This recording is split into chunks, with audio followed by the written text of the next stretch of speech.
Olá pessoal, tudo bem? Hoje é um novo dia por aqui.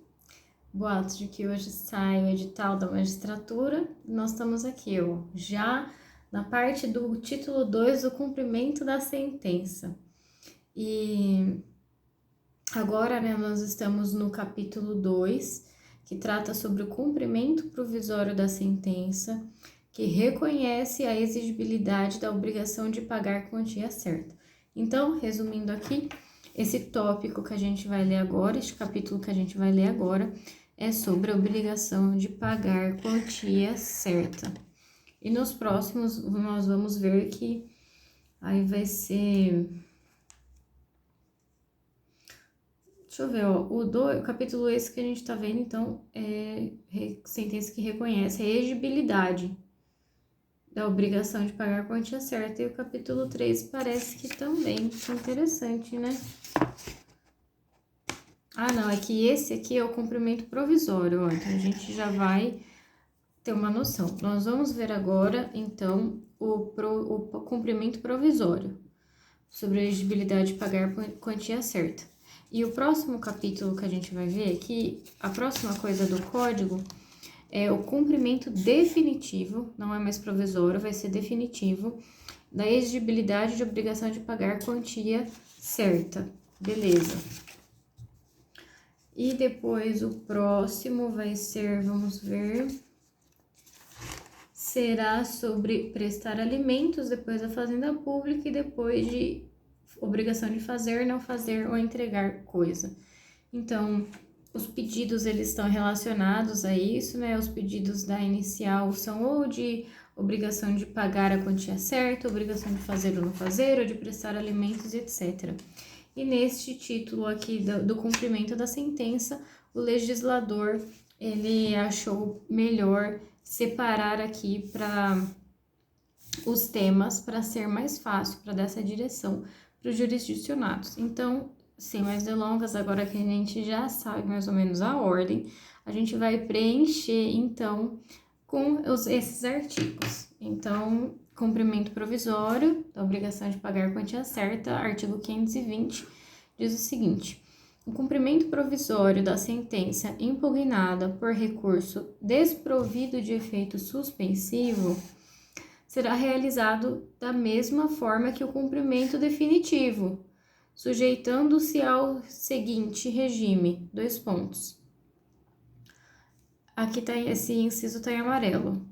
Corre por iniciativa e responsabilidade do exequente, que se obriga, se a sentença for reformada, a reparar os danos que o executado haja sofrido. Fica sem efeito, sobrevindo decisão que modifique ou anule a sentença, objeto da execução, restituindo-se as partes ao estado anterior e liquidando-se eventuais prejuízos nos mesmos autos. Então, fica sem efeito se sobrevier uma decisão que vai modificar ou anular a sentença. 3. Se a sentença objeto de cumprimento provisório for modificada ou anulada apenas em parte, somente nesta ficará sem efeito a execução. 4. Tá aqui em amarelo também.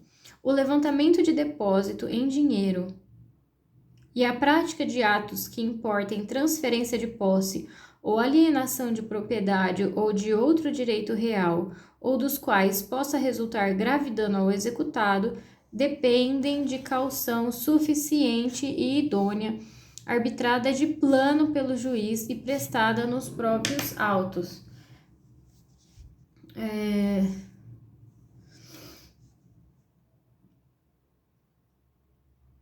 Parágrafo 1º. Ficou feio aqui, né? Deixa eu arrumar. Pronto. Parágrafo 1º. No cumprimento provisório da sentença, o executado poderá apresentar impugnação se quiser, nos termos do 525. Parágrafo 2º. A multa e os honorários a que se referem o 523, parágrafo 1º, são devidos no cumprimento provisório de sentença condenatória ao pagamento de quantia certa. 3º, se o executado comparecer tempestivamente depositar o valor com a finalidade de isentar-se da multa, o ato não será havido como incompatível com o recurso por ele interposto. Quarto, a retificação ao estado anterior a que se refere o inciso 2 não implica o desfazimento da transferência de posse ou da alienação de propriedade ou de outro direito real, eventualmente já realizada, ressalvado sempre o direito à reparação dos prejuízos causados ao executado. Esse parágrafo 4º aqui tá em amarelinho. E interessante, né? A restituição ao estado anterior, a que se refere ao inciso 2º. O inciso 2º diz o seguinte: fica sem efeito sobrevindo decisão que modifique ou anule a sentença, objeto de execução, restituindo-se as partes ao estado anterior e liquidando-se eventual prejuízo. Então, quando a decisão modifica ou anula a sentença, as partes se restituem-se ao estado anterior. E esse parágrafo 4º aqui está dizendo que isso não implica o desfazimento da transferência de posse ou da alienação de propriedade ou de outro direito real, eventualmente já realizada, ressalvado sempre a reparação dos prejuízos. Eu acharia que era mais justo desfazer o que foi feito, mas não é o que está aqui, até porque às vezes na impossibilidade prática e tudo mais. Mas é minha cara errar se caísse essa questão. Então, não implica desfazimento, mas dá o direito à reparação. Quinto, ao cumprimento provisório de sentença que reconheça a obrigação de fazer, de não fazer ou de dar coisa, aplica-se no que couber este capítulo. 521. A caução prevista no inciso 4º do artigo 520 pode ser dispensada nos casos em que o crédito for de natureza alimentar, independentemente de sua origem, quando o credor demonstrar situação de necessidade e quando pender o agravo do artigo 1042. Esse artigo 1042 diz o seguinte: cabe agravo contra a decisão do presidente ou do vice-presidente do tribunal recorrido que inadmitir recurso extraordinário ou especial, salvo quando fundada na aplicação de entendimento firmado em regime de repercussão geral ou em julgamento de recurso repetitivo. Então, a caução não precisa da caução, ela pode ser dispensada quando o crédito for de natureza alimentar, e aqui independente da sua origem, e a gente pode até pensar na Justiça do Trabalho, que os créditos têm natureza alimentícia.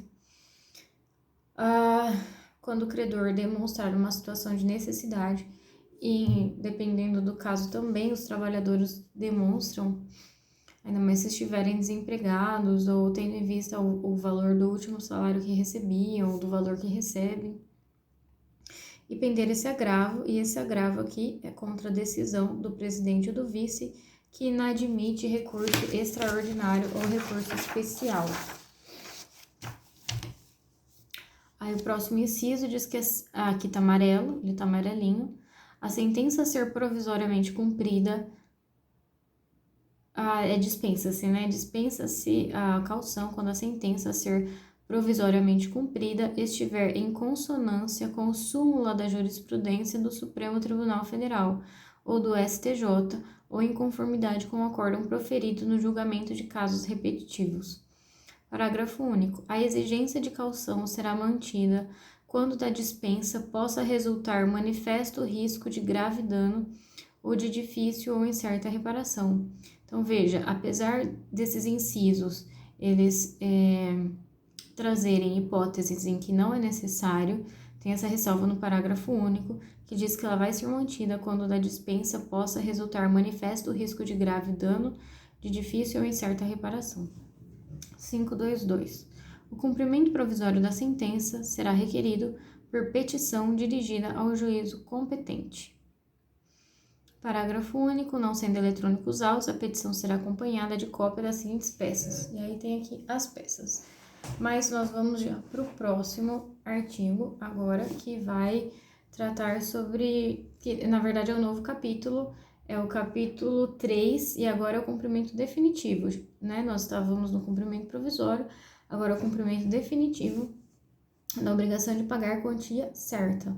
E diz o seguinte, nós vamos ler agora só o 523, e ele tá aqui em amarelo, tá? Tá grifadinho, já caiu. 523. No caso da condenação em quantia certa ou já fixada em liquidação, e no caso de decisão sobre parcela incontroversa, o cumprimento definitivo da sentença far-se-á a requerimento do exequente, sendo executado e intimado para pagar o débito no prazo de 15 dias, acrescido de custas, se houver. Parágrafo 1º. Não ocorrendo pagamento voluntário no prazo do caput, o débito será acrescido de multa de 10% e também de honorários de advogado de 10%, que é aquela multa, né? Então, o débito é de 10%. A multa, né? O débito será acrescido da multa de 10% e também de honorários de advogado de 10%. Então, tem multa e tem honorários, ambos em 10%, quando não houver pagamento voluntário nesses 15 dias. Parágrafo 2º. Efetuado o pagamento parcial no prazo previsto no caput, a multa e os honorários incidirão sobre o restante. Parágrafo 3º. Não efetuado tempestivamente o pagamento voluntário, será expedido desde logo o mandado de penhora e avaliação, seguindo-se os atos de expropriação. Então, não efetuado o pagamento, vai ser expedido desde logo o mandado de penhora e avaliação, seguindo-se atos de expropriação. Muito bem, agora nós vamos pular e vamos para o 525. 525 diz o seguinte: transcorrido o prazo previsto no 523, que são os 15 dias, sem o pagamento voluntário, inicia-se o prazo de 15 dias para o executado, independente de... Aqui, ó. Esse aqui é importante, ó. Independentemente de penhora ou nova intimação, apresente nos próprios autos sua impugnação. Passou os 15 dias para pagamento voluntário, tem 15 dias para que o executado, independentemente de penhora ou nova intimação, apresente sua impugnação. E aqui, parágrafo 1º. Na impugnação... Nossa, gente, eu tô vendo aqui... Caramba! Esse artigo tem 15 parágrafos. Eu me distraí aqui quando eu bati o olho no parágrafo 12. Mas vamos lá. Na impugnação, o executado pode alegar falta ou nulidade da citação, se na fase de conhecimento o processo correu à revelia, ilegitimidade de parte, inexequibilidade do título ou inexigibilidade da obrigação. Então, que o título não é exequível ou que a obrigação não é exigível, a penhora é incorreta ou a avaliação está errada, o excesso de execução ou cumulação indevida de execução, incompetência absoluta ou relativa do juízo, qualquer causa modificativa ou extintiva da obrigação, como pagamento, novação, compensação, transação ou prescrição, desde que superveniente a sentença. Parágrafo 2º. A alegação de impedimento ou suspeição observará o disposto no 146 e 148.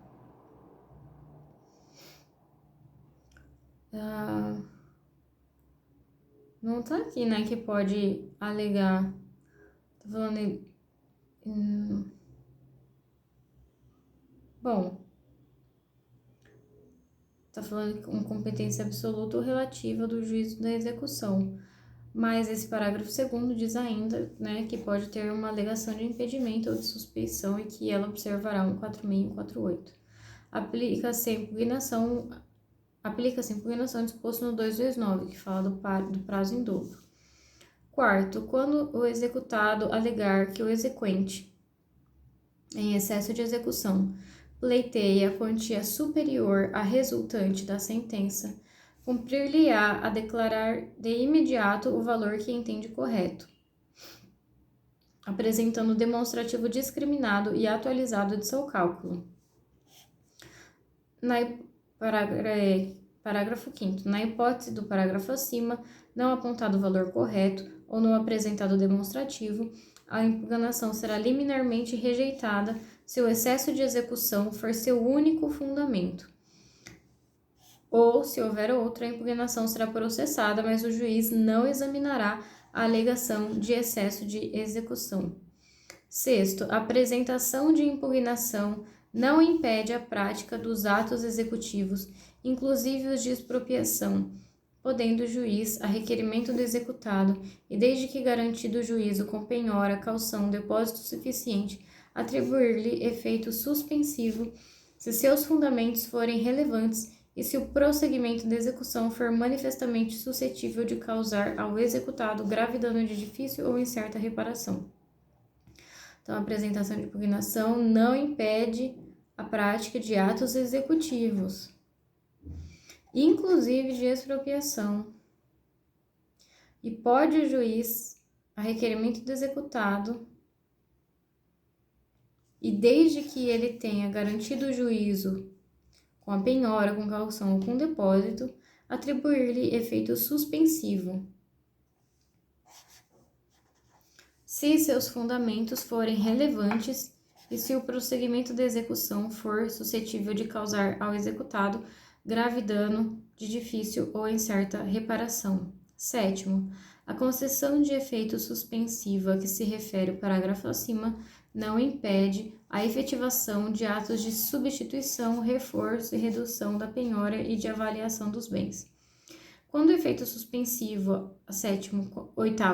quando o efeito suspensivo atribuído à impugnação disser respeito a apenas parte do objeto da execução, esta prosseguirá contra a parte restante. Nono, a concessão de efeito suspensivo à impugnação deduzida por um dos executados não suspenderá a execução contra os que não impugnaram, quando o respectivo fundamento disser respeito exclusivamente ao impugnante. Então, efeito suspensivo, pedido por um dos executados, não suspende a execução contra os que não impugnaram, quando o efeito respectivo do fundamento disser respeito exclusivamente. Então, nesse caso, quando o respectivo fundamento. 10º. Ainda que atribuído efeito suspensivo à impugnação, é lícito ao exequente requerer o prosseguimento da execução, oferecendo e prestando nos próprios autos caução suficiente e idônea.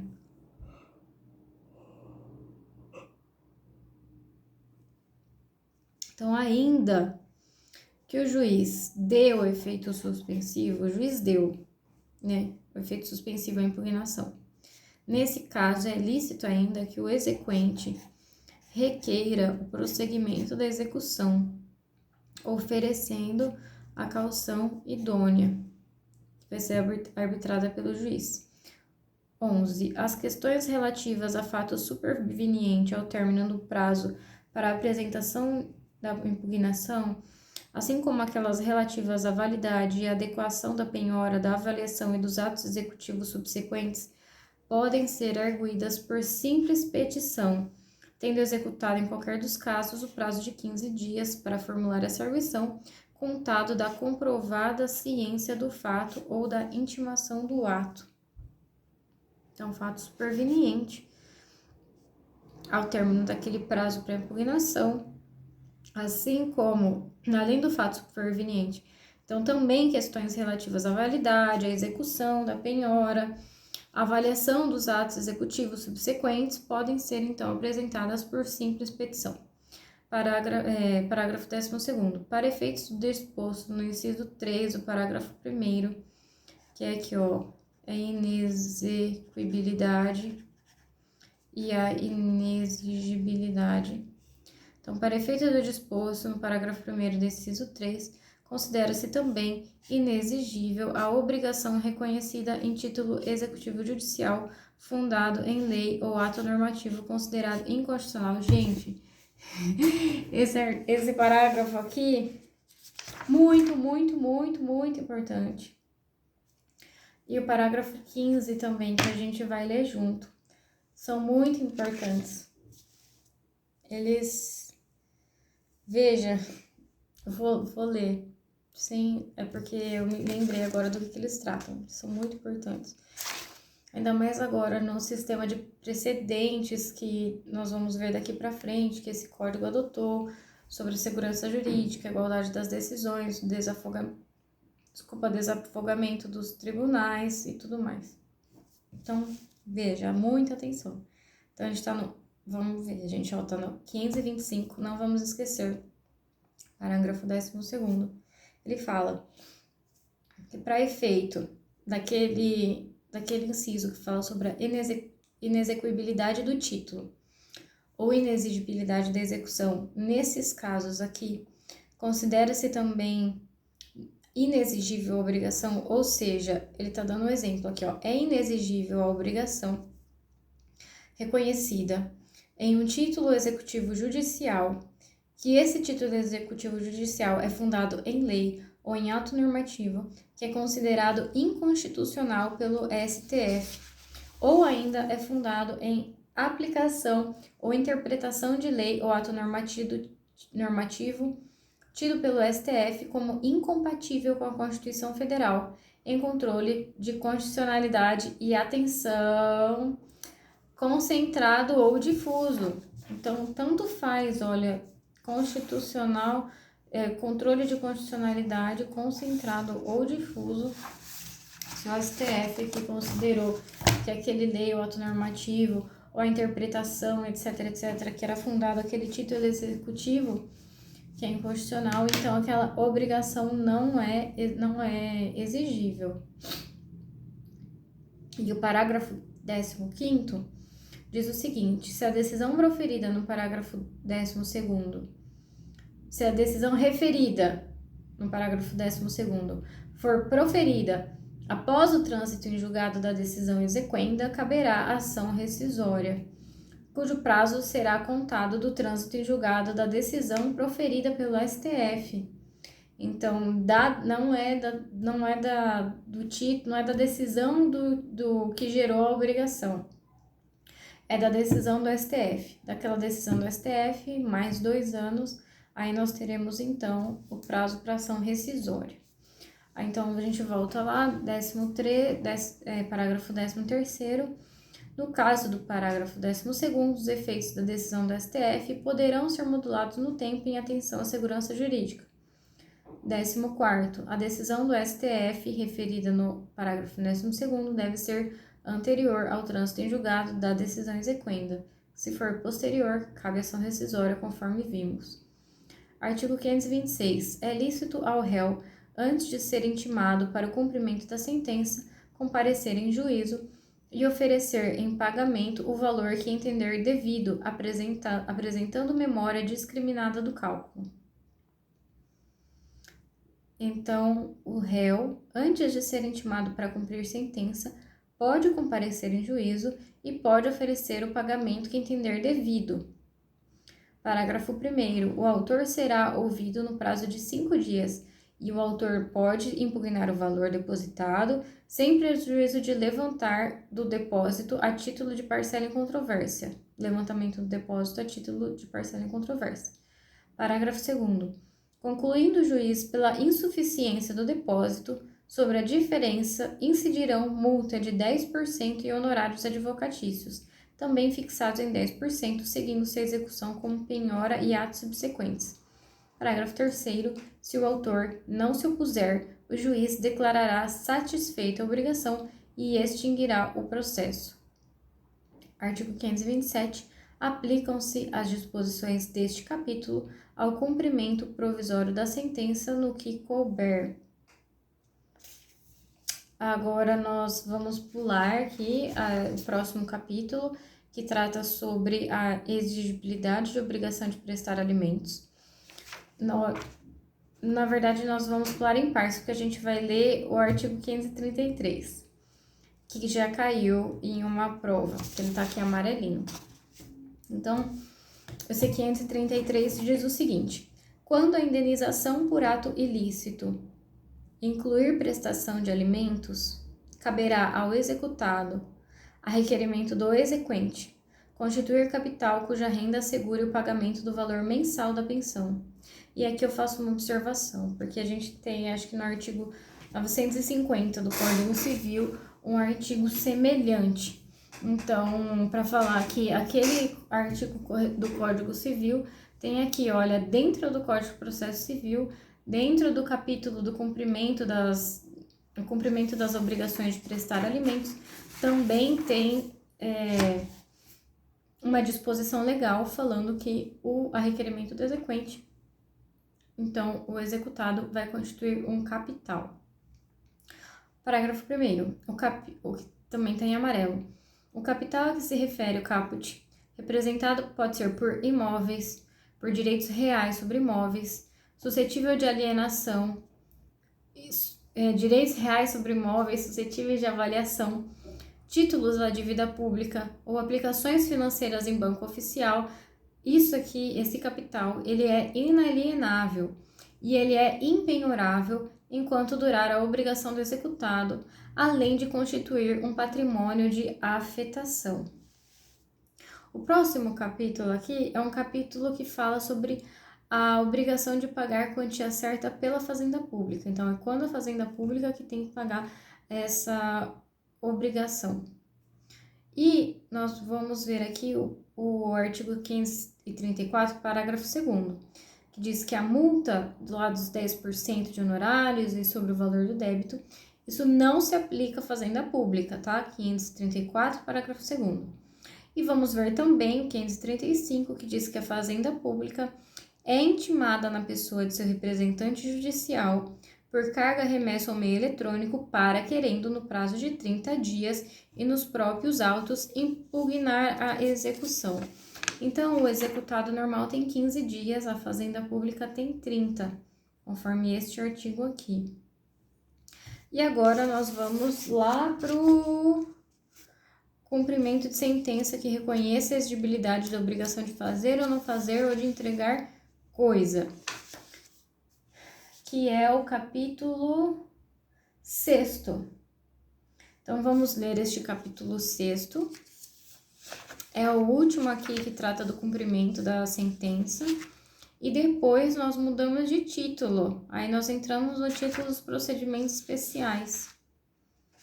Muito legal, né? A gente estava no título, vamos ver aqui. A gente estava no título do cumprimento de sentença. Acabando o cumprimento de sentença, nós entramos nos procedimentos especiais. Então, vamos aqui continuar. Bom, cumprimento de sentença, reconheça a exigibilidade da obrigação de fazer, de não fazer ou de entregar coisa. E aqui eu coloquei que, de acordo com a Instrução Normativa 39, sem prejuízo de outros, aplicam-se ao processo do trabalho dos artigos 536 ao 538. Esse 536 aqui tá amarelinho, tá grifado de amarelo. No cumprimento de sentença que reconheça a exigibilidade de obrigação de fazer ou de não fazer, o juiz poderá, de ofício ou a requerimento, para a efetivação da tutela específica ou obtenção de tutela pelo resultado prático equivalente, determinar as medidas necessárias à satisfação do exequente. Espera aí que eu vou ler de novo. No cumprimento da obrigação de sentença, então, que reconhece essa exigibilidade de obrigação de fazer, de não fazer, de fazer e de não fazer aqui, não está falando de entregar coisa. Esse 536 está falando de fazer ou não fazer. O juiz poderá, de ofício ou a requerimento, para a efetivação da tutela específica ou para obter uma tutela que tenha um resultado prático equivalente, ele poderá determinar medidas necessárias, e aqui não fala quais, mas ele fala nesse 536, então, que o juiz pode determinar medidas necessárias. Parágrafo 1º. Para atender o disposto no caput, aqui sim, aí ele vai dar os exemplos. O juiz poderá determinar, entre outras medidas, a imposição de multa, a busca e apreensão, a remoção de pessoas e coisas, o desfazimento de obras e o impedimento da atividade nociva, podendo, caso necessário, requisitar o auxílio de força policial. Parágrafo 2º. O mandado de busca e apreensão de pessoas e coisas será cumprido por 2 oficiais de justiça, observando o disposto no 846, parágrafo 1 a 4, se houver necessidade de arrombamento. Parágrafo 3º. O executado incidirá nas penas de litigância de má-fé quando, injustificadamente, descumprir a ordem judicial, sem prejuízo de sua responsabilização por crime de desobediência. Parágrafo 4º. No cumprimento de sentença que reconheça a exigibilidade da obrigação de fazer ou não fazer, aplica o 525 no que couber. Parágrafo 5º. O disposto neste artigo aplica-se no que couber ao cumprimento de sentença que reconheça deveres de fazer e de não fazer de natureza não obrigacional. 537. A multa independe de requerimento da parte. Independe de requerimento da parte. E pode ser aplicada na fase de conhecimento, em tutela provisória ou na sentença ou na fase de execução, desde que seja suficiente e compatível com a obrigação a que se determine prazo razoável para cumprimento do preceito. Parágrafo 1º. O juiz poderá, de ofício ou a requerimento, modificar o valor ou a periodicidade da multa, vincenda ou excluí-la, caso verifique que se tornou insuficiente ou excessiva, caso verifique que o obrigado demonstrou o cumprimento parcial superveniente da obrigação ou justa causa para o descumprimento. E aqui, esse parágrafo 1º do 537, ele tá em amarelo. E aqui, deixa eu ler de novo, porque, tá falando que a multa, ela não depende de requerimento da parte. E a multa, ela pode ser aplicada na fase de conhecimento. Ela pode ser aplicada na tutela provisória, na sentença, na fase de execução, e desde que seja suficiente e compatível com a obrigação. Então, apesar dela estar aqui, ela está aqui nesse capítulo que fala do cumprimento de sentença, esse artigo aqui, 537, ele não fala só do cumprimento de sentença, apesar de estar aqui, ele fala da fase de conhecimento, ele fala da tutela provisória, da sentença, da execução, tudo isso. E tá falando que a multa pode ser imposta independentemente do requerimento das partes. E no parágrafo 1º reforça, fala que o juiz pode, de ofício ou a requerimento, modificar o valor ou a periodicidade da multa, ou excluí-la. Esse artigo aqui, ele é bem importante, ele fala, de certa forma, é um poder do juiz para dar efetividade e também deve ser usado com parcimônia para evitar a imparcialidade do juiz. Muito importante esse artigo. E o parágrafo 2º diz que o valor da multa é devido ao exequente. Importante também para quem queria, né? Para o exequente. Parágrafo 3º. Parágrafo 3º. A decisão que fixa a multa é passível de cumprir. Esse também, tá em amarelo. Essa parte aqui tá em caps lock, negritado, bem importante. A decisão que fixa a multa é passível de cumprimento provisório e deve ser depositada em juízo, permitido o levantamento do valor após o trânsito em julgado da sentença favorável à parte. Então, a decisão que fixar a multa, ela pode